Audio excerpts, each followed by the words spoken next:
नमस्कार दोस्तों। आज हम इस वीडियो में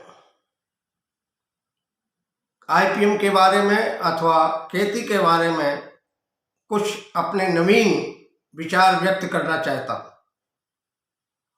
दोस्तों, जैसा कि हम पहले बता चुके हैं कि खेती में रसायनों का प्रभुत्व है और इस प्रभुत्व की वजह से हमारे समाज पर, हमारी जैव विविधता पर बहुत सारे दुष्परिणाम नजर आते हैं।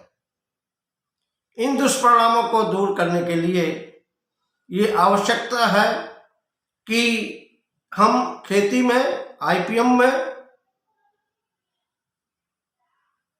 रसायनों का उपयोग कम करें अथवा रसायनों का उपयोग न करें। इसके लिए हमें रसायनों के विकल्प को ढूंढना आज की प्रमुख आवश्यकता है और यही आईपीएम का प्रमुख उद्देश्य है।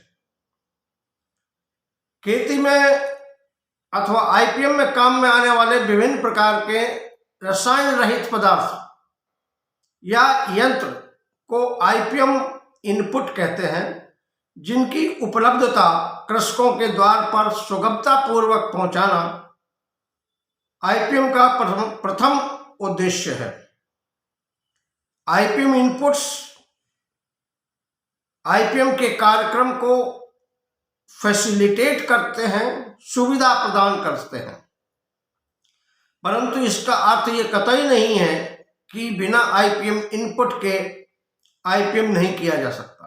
खेती में की जाने वाली रसायन रहित सभी विधियां आईपीएम के इनपुट या आईपीएम की विधियां कहलाती हैं।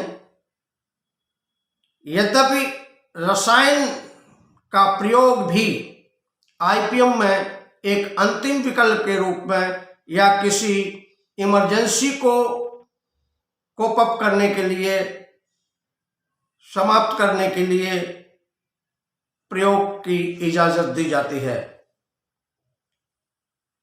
आईपीएम बीज से लेकर बाजार तक की समस्त कृषि उत्पादन, कृषि रक्षा एवं कृषि विपणन की एवं संपूर्ण कृषि प्रबंधन प्रणाली का समुचित प्रबंधन है। भारत सरकार के वर्ष 2022-23 के बजट में रसायन मुक्त खेती को बढ़ावा देने का प्रावधान से समाज को सुरक्षित भोजन तथा व्यापार हेतु गुणवत्ता युक्त कृषि उत्पाद प्राप्त हो सकेंगे। एकीकृत नाशी जीव प्रबंधन पारिस्थितिक तंत्र में पाए जाने वाले दोनों प्रकार के हानिकारक एवं लाभदायक जीव, फसल पारिस्थितिक तंत्र में पाए जाने वाले दोनों प्रकार के जीवों, यानी हानिकारक जीवों एवं लाभदायक जीवों, दोनों प्रकार के जीवों का संख्या का प्रबंधन एक निश्चित अनुपात में प्रबंधन करता है। खेती में वर्तमान चुनौतियों का हल तथा खेती में प्रयोग किए जाने वाले सभी रसायनों का विकल्प ढूंढकर रसायन रहित खेती को बढ़ावा देना ही आईपीएम का मुख्य उद्देश्य है। खेती में पाई जाने वाली विभिन्न प्रकार की चुनौतियों को हल करने हेतु खेती में विभिन्न पद्धतियों का में समुचित बदलाव किए गए और उन बदलाव की वजह से ही हम आज खेती के विकास को यहाँ तक पहुंचा पाए हैं।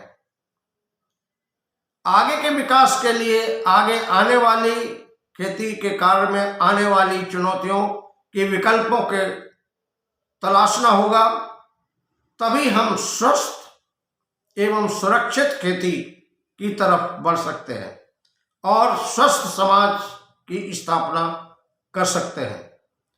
संतुलित खेती से ही समावेशी विकास की कल्पना की जा सकती है।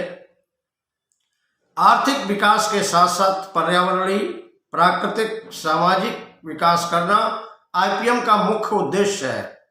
ध्यान रहे कि विकास को कभी विनाशकारी न बनने दिया जाए, यह भी आईपीएम का एक प्रमुख उद्देश्य है। रसायन मुक्त तथा पोषण युक्त भोजन और प्रदूषण मुक्त पर्यावरण आईपीएम की प्रमुख अपेक्षा है। Thank you very much.